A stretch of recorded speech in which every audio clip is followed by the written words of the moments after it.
Welcome to Within the Frame, where we bring the most pressing issues across the globe into focus. I'm Kim Mok-yeon. Tensions are rising across multiple regions after the United States carried out a preemptive strike on Iran, a move that is now sending ripple effects far beyond the Middle East. In Northeast Asia, attention is turning to how North Korea, China, and Russia may respond. North Korean leader Kim Jong-un has already stepped up public military activities, including inspecting a naval destroyer and observing missile launches, signaling Pyongyang is closely watching the current situation. The development also comes at a sensitive diplomatic moment. China and Russia have sharply criticized the U.S. strike, raising questions about whether closer coordination among Beijing, Moscow, and Pyongyang could emerge. For a closer look into the current situation, we connect to Park Wan-gon, professor of North Korea Studies at Ewha Women's University. Good to see you, Professor. Thank you for having me. And also joining us is Evans Revere, former acting U.S. Assistant Secretary of State for East Asian and Pacific Affairs and a non-resident senior fellow in the Foreign Policy Program at Brookings. Thank you so much for joining us. Thank you for having me. Great to be with you again. So first, let's start off with Professor Park, with North Korea's immediate reaction, of course. Since the U.S. strike on Iran, North Korean leader Kim Jong-un has been making a series of public appearances, like inspecting a destroyer and observing missile launches, which is quite contrary to past periods of U.S. Military action. Do you think this is behind his decision what do you think is behind his decision? I think Kim Jong-un's continued public appearance you just mentioned during the Iran war clearly carried some kind of a political message. First, he is trying to signal that North Korea is different from Iran. As you mentioned, it is true that North Korean leaders have traditionally disappeared from public view during period of U.S. military action, especially Kim Jong-il often stayed completely out of the sight in such a situation. However, Kim Jong-un has shown a somewhat different pattern in recent years. Since the 2020s, he has even attended missile launch event during period of large-scale South Korea-U.S. joint military exercises. So by continuing his public activities during the Iran war, Kim Jong-un is likely trying to demonstrate confidence. The message seems to be that North Korea is fundamentally different from Iran and that the United States would not dare to attack North Korea militarily. In other words, it is a form of strategic signaling meant to project strength and stability. At the same time, however, North Korean behavior also suggests a certain level of the concern and caution. Shortly after the U.S. strike on Iran on February 28th, the North Korean Foreign Ministry issued a statement criticizing the U.S., but the tone of that statement was actually quite restrained, and it did not include any direct personal attacks against President Trump. Since then, North Korea has largely remained silent about the Iran war and has not mentioned the conflict domestically. This suggests that Pyongyang is trying to avoid provoking Washington. So in short, while Kim Jong-un public appearance project confidence, they also reflect an underlying awareness of the overwhelming power of the United States. So it really seems to be a deliberate signal from North Korea. What about Mr. Revere? Given the current situation, how should we interpret the North's decision to publicly reveal the test launch of strategic cruise missiles from the 5,000-ton Cheono destroyer? What strategic meaning does this carry? Well, first of all, let me just say I completely agree with Professor Park's analysis of the unfolding situation that we have before us here. I think regarding the missile test and the appearance on the naval vessel, it's very important, I think, to look at it in the context of the recent North Korean Workers' Party meeting that took place in Pyongyang. There were some really important themes that came out on every single day of that conference, and it was a very intentional bit of messaging by Kim Jong-un and his party and his government. And there were several important themes, and one of those important themes has already been mentioned by Professor Park, and that was this notion of North Korean confidence. or self-assuredness in this new environment that they find themselves in. I mean, that was something that came through on the very first day of the party conference and continues to be an element of North Korean propaganda. Beyond that, the party conference underscored the strength of North Korea militarily and politically. That was another important theme. And then, of course, there was a very strong commitment during the party conference to continue the development and production of nuclear weapons and the development and production of conventional weaponry.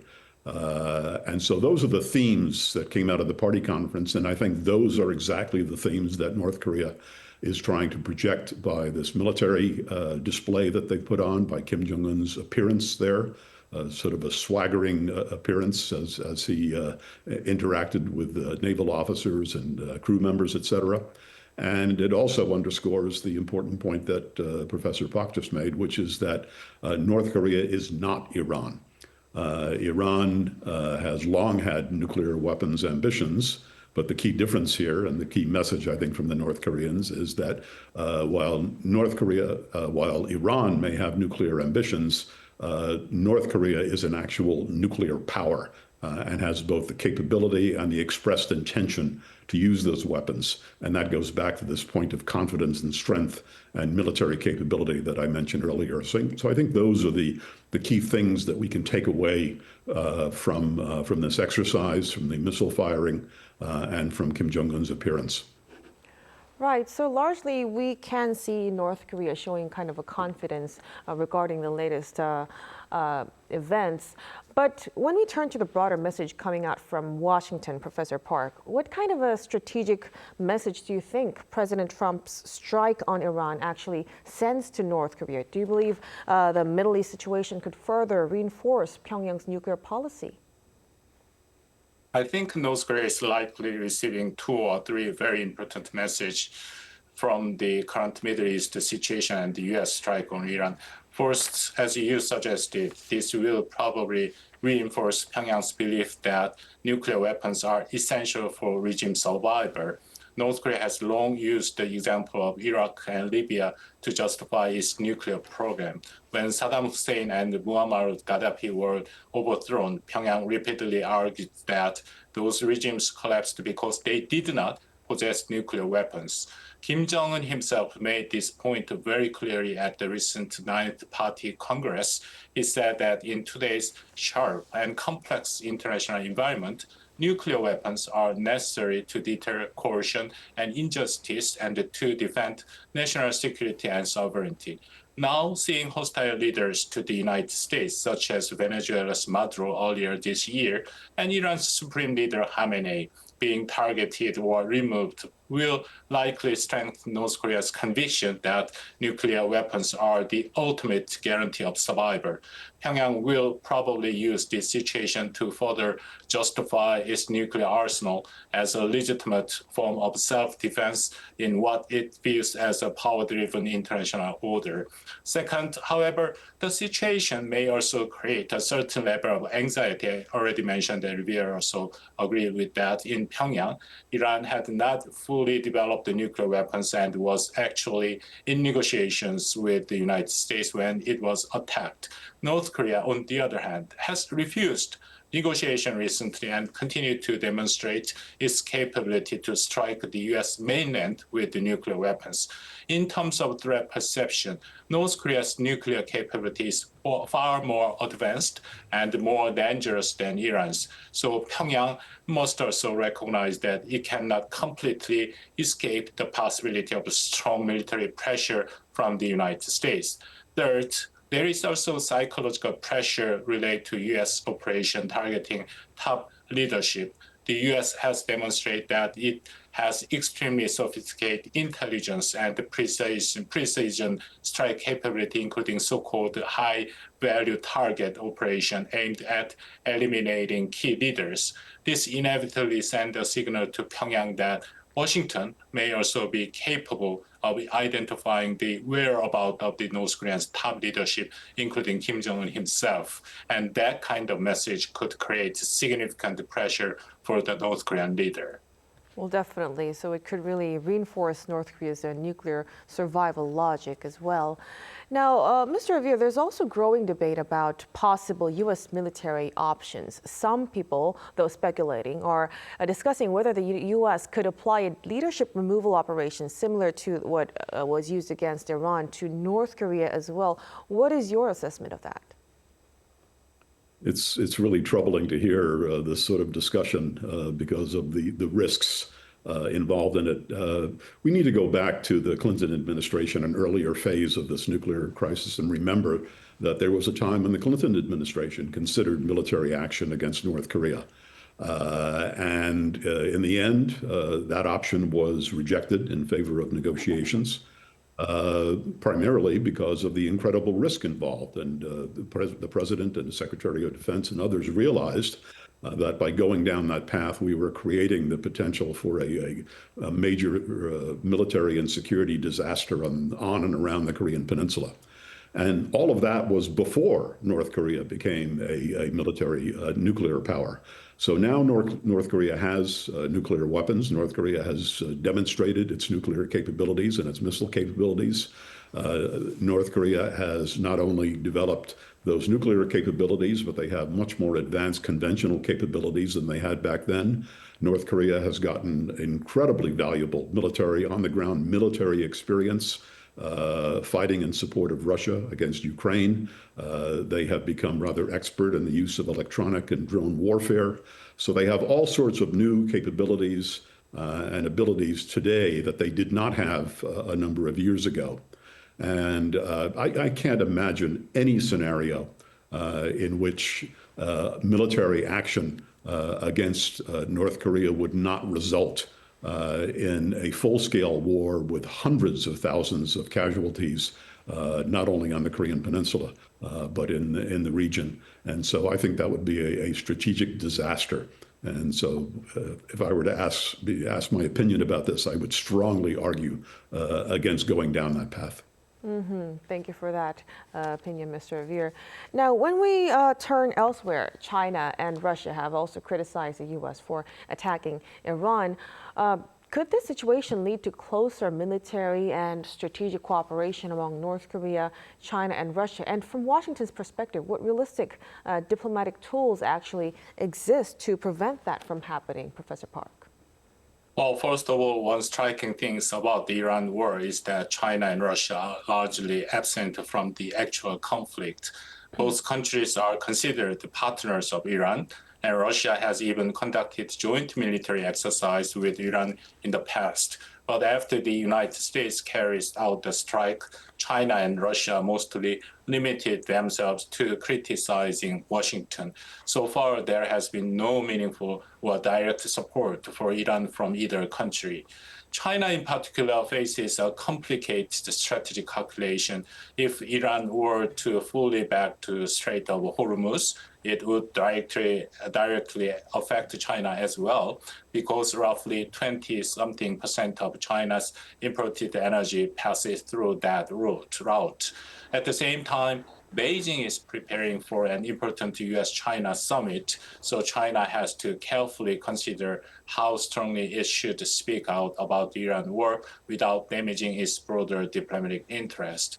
Now, returning to your questions, in the short term, we might see North Korea, China, and Russia presenting a united political message, especially in criticizing the U.S. over the Iran situation. In fact, the three countries have already expressed similar criticism of Washington. However, that may be a limit of their cooperation. The alignment among North Korea, China, and Russia has clear structural limit. For example, last year, we saw the symbolic moment of solidarity, such as China's Victory Day ceremony on September 3rd and North Korea's 8th anniversary of Workers' Party on October 10th, where leaders from the three countries appeared together. But beyond the symbolism, there is a very little substantive cooperation. Unlike the United States, South Korea, and Japan, the three countries do not have institutionalized trilateral cooperation. They do not hold regular trilateral meetings. They do not have a formal coordination mechanism, and they have never conducted joint military exercise together as Trilateral group. In particular, relations between North Korea and China are still not fully restored. Early this year, when North Korea reported the New Year's greeting from foreign leaders, message from Vladimir Putin was prominently featured on the front page of Nodong Shinmun, but Xi Jinping's message was mentioned only briefly along with other leaders. Moreover, China is not willing to completely ignore international sanctions in order to support North Korea, which means the level of economic assistance Pyongyang wants from Beijing remain limited. So overall, while we may see some political coordination and shared rhetoric, the idea of a strong and cohesive North Korea, China, Russia cooperation still faces significant limitations. Professor Park just touched upon the relationship between China and Iran. And given China's historically friendly ties with Iran, many are watching whether the situation could become a variable in the future U.S.-China summit. Mr. Revere, what is your outlook on this? Well, I would second what Professor Park said, that there are some serious limits about what the Chinese and the Russians are prepared to do to back up their rhetoric and in support of Iran. That doesn't mean that we might not have quiet and very indirect military assistance being provided both by Beijing and Moscow to Iran. But the point that he made, that there's this lack of military coordination at a practical level, I think is an important one to keep in mind. There's very little that China can do. And the stakes of this for China are great because of China's dependence on the oil that transits the Straits of Hormuz. But I don't think that this is going to be a factor that could undermine or strongly negatively affect the U.S.-China summit later on this month. I think what's happening between the United States and China is going to focus on a number of different issues that are extremely important, directly important to China, including Taiwan. I think there'll be some discussion of the U.S.-China strategic and trade ties. I think there'll be discussion of Japan. There'll be some discussion of North Korea. But I don't think that the Iran situation is going to be something that would torpedo the summit or affect it in any profoundly negative way, although it will continue to be a dark cloud, if you will, hanging over the U.S.-China relationship for a while. But when we involve North Korea into the picture, so if President Trump were to visit China, the possibility of restarting U.S.-North Korea dialogue has often been seen as a key turning point for the Korean Peninsula. Professor Park, how might the current Middle East situation affect the prospects for renewed North Korea-U.S. talks? I think this current situation could actually lower the threshold for another U.S.-North Korean summit. As I already mentioned earlier, Kim Jong-un may feel a certain level of the pressure from recent events. President Trump's unpredictability, along with the demonstrated U.S. capability to carry out leadership targeting operation, could be quite unsettling for Kim. In particular, Kim Jong-un may be reminded of the tension of 2017. At the time, President Trump warned that North Korea could be totally destroyed. Even the name of recent Iran operation, Epic Fury, could evoke memories of Trump's earlier warning that North Korea would face fire and fury. This kind of signal could reinforce the sense of risk in Pyongyang.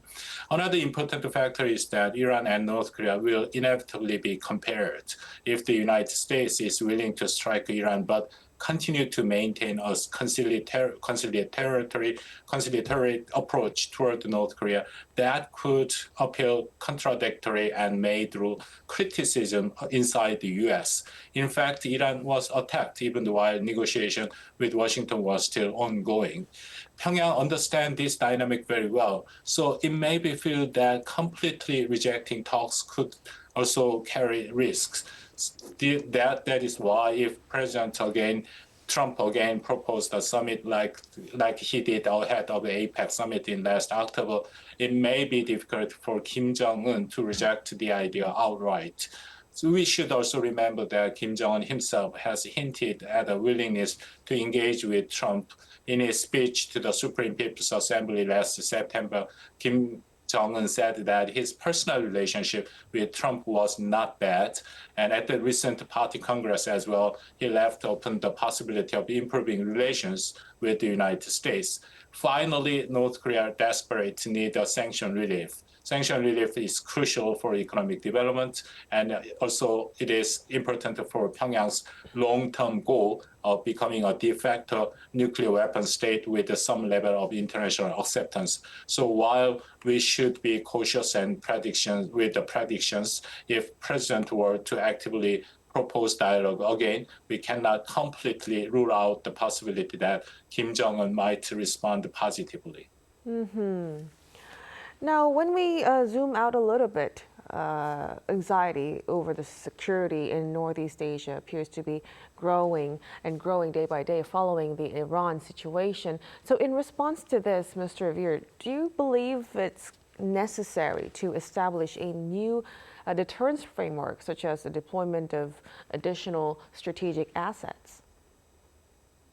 Well, I think we're in a new situation when it comes to U.S. security policy, not only in East and Northeast Asia, but around the world.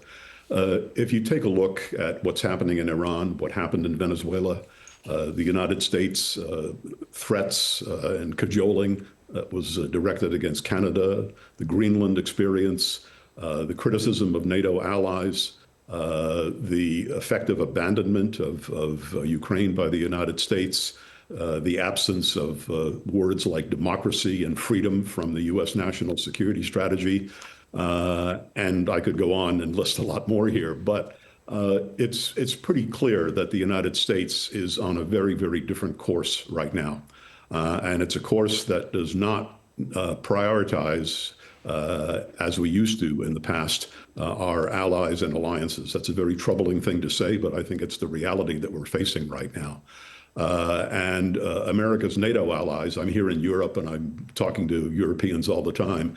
America's NATO and EU partners were very quick to realize this very early on in the second Trump term. And I think America's Asian allies have been a bit slower to pick up on this.